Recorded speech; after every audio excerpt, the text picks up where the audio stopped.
Assalamualaikum warahmatullahi wabarakatuh. Halo, apa kabar? Semoga sehat selalu ya. Di video kali ini kita masih melanjutkan materi dari video yang sebelumnya. Karena video sebelumnya kita masih membahas pengertian, kemudian ciri, kemudian kita juga bahas strukturnya. Di video kali ini kita akan belajar tentang kaidah kebahasaan teks laporan percobaan.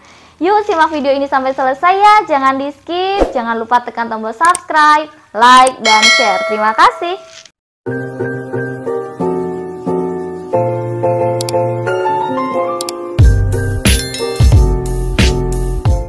Baik, kaidah kebahasaan teks laporan percobaan seperti biasa adalah bahasa yang biasa digunakan di dalam teks laporan percobaan. Nah, di dalam teks laporan percobaan ini yang pertama adalah menggunakan sinonim dan antonim. Pada teks laporan percobaan biasanya terdapat kata yang bersinonim dan juga berantonim. Biasanya kata-kata ini terdapat pada bagian langkah-langkah percobaan.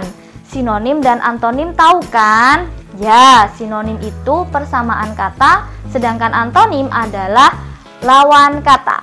Kita lanjut ke kaidah kebahasaan yang kedua, yakni menggunakan kata bilangan. Pada teks laporan percobaan akan ditemukan kata bilangan yang menunjukkan jumlah bahan yang digunakan dalam percobaan. Misalnya, pembuatan alat uji pernapasan manusia diperlukan balon sebesar 2 buah, balon kecil 2 buah, gelang karet 2 buah, dan plastisin secukupnya. Adanya angka 2 menunjukkan penggunaan kata bilangan dalam teks laporan percobaan. Begitu ya. Kita lanjut ke kaidah kebahasaan yang ketiga, yakni menggunakan kalimat perintah. Pada teks laporan percobaan terdapat kalimat perintah.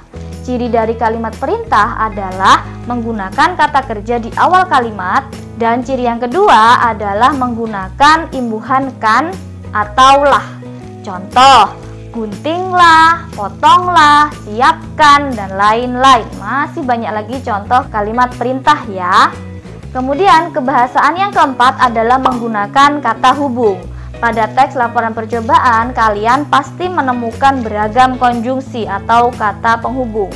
Kata hubung yang sering ditemukan misalnya dan, tetapi, apabila, saat, jika, sehingga, meskipun, dan masih banyak lagi kata penghubung yang biasa kita temukan dalam teks laporan percobaan. Ciri kebahasaan yang terakhir atau yang kelima adalah menggunakan istilah teknis. Istilah teknis dalam teks laporan percobaan merupakan kata atau istilah yang sering berkaitan dengan bidang tertentu. Karena bahasan kita tentang percobaan atau penelitian, kita pasti akan lebih sering menemukan kata-kata ilmiah seperti kata iodin, elektrolit, tabung reaksi, pipet tetes, dan masih banyak lagi. Begitu ya. Kelima kebahasaan tersebut merupakan bahasa yang biasa digunakan di dalam teks laporan percobaan. Kita lanjut ke cara menulis teks laporan percobaan. Setelah selesai melakukan percobaan, kalian tentu akan ditugaskan untuk menuliskan hasilnya ke dalam teks laporan percobaan. Nah, gimana sih cara membuatnya? Simak penjelasannya berikut ini ya. Yang pertama adalah membuat kerangka berdasarkan struktur teks laporan percobaan.